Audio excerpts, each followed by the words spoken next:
আজকে ফেলে দেওয়া জিনিস দিয়ে বড়া তৈরি করছি। এখানে ওল পাতা নিয়েছি, ওলের ডাঁটার সঙ্গে যে পাতাগুলো আসে সেই পাতাগুলো নিয়েছি, কচি পাতা নিয়েছি। তারপর খুব ভালোভাবে ধুয়ে নিয়েছি। পাতার পেছনে যে শক্ত অংশটা আছে সেটা কেটে বাদ দিয়ে নিয়েছি। এবার একটা বড় গামলা নিয়েছি, এর মধ্যে ব্যাটার তৈরি করব।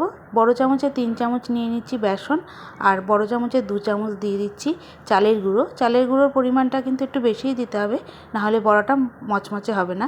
সামান্য পরিমাণ লঙ্কার গুঁড়ো, হাফ চামচ কালো জিরে, হলুদ গুঁড়ো আর স্বাদ অনুযায়ী লবণ দিয়ে অল্প অল্প করে জল দিয়ে একটা মাঝারি ঘনত্বের ব্যাটার তৈরি করে নেব। তারপর ওল পাতাগুলো ডুবিয়ে নেব। ওল পাতার গায়ে যেন বেসনের গোলাটা বেশি লেগে না থাকে। এদিকে ফ্রাই প্যানে সর্ষের তেল গরম করতে দিয়েছি।